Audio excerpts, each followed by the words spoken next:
Hello, my name is Jerry Modesto. This is my Humanities Liberal Studies Capstone presentation, entitled, So, You Want to Be a Photographer. Photographer Peter Adams was quoted as saying, "Photography is not about the cameras, gadgets, and gizmos. Photography is about photographers. A camera did not make a great picture any more than a typewriter makes a great novel." Today I will discuss a few topics about photography: the educational path to become a photographer, pay to be expected for new photographers, the many different types of photography to choose, and photography is not without challenges. First, let's look at the educational path to become a photographer. To obtain a Bachelor of Arts degree at Oklahoma State University, it takes a total of 120 credit hours. This is from their academic catalog. These 120 credit hours break down to 40 credit hours general education, 23 credit hours departmental requirements, 18 credit hours upper level division, 49 credit hours core art classes, 8 credit hours art electives, and 6 credit hours of foreign language. Next, let's talk about pay to be expected for new photographers. According to the Bureau of Labor Statistics Occupational Outlook Handbook, in 2017, the median pay for starting out photographers was around $37,000 to $81,000 per year. Corporate staff photographers were around $60,000 a year. Freelance photographers could make anywhere from $500 to $2,000 per day. Now, let's look at the many different types of photography to choose from.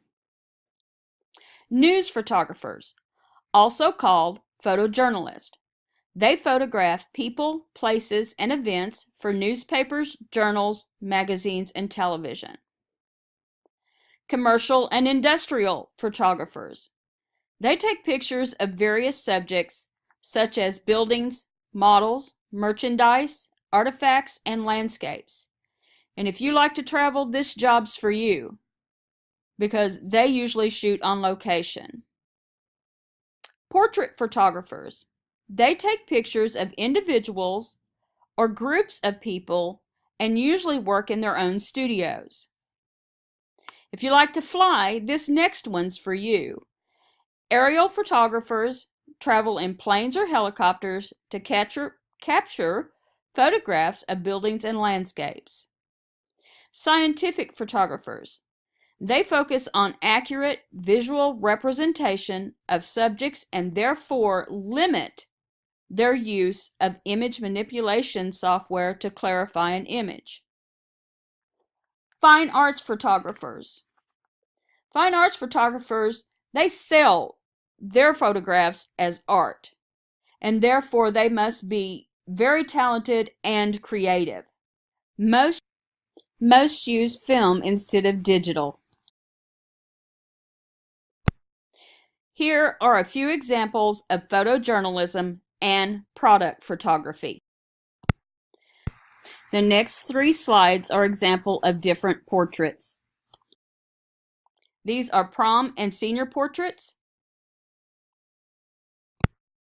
engagement and wedding and maternity portraits, as well as babies, children, and families. Let's talk about how photography is not without its challenges. Being self-employed. Being self-employed can be very stressful, expensive, and time-consuming, along with cost of new equipment and learning how to use it. Constantly changing technology, keeping up with these changes, using state-of-the-art equipment, and updating are necessary. Working odd hours. Photographers have irregular hours. Being on the job evenings and weekend is very common, and you will probably have to put in a lot of time during the holidays. This can be hard on personal and family life. Last, we have demanding clients.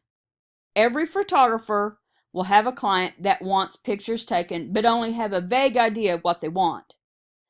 They leave it up to you, but they are usually hard to please. Having to shoot something over and over is not uncommon, especially if it's a commercial or a product shot. As you can see, there are many aspects to think about before deciding to become a photographer. Education will take some time. What pay to expect as a new photographer? What type of photography? And of course, let's not forget the challenges. Photography has opened many different avenues to follow. The future is at the front door, and the possibilities are endless.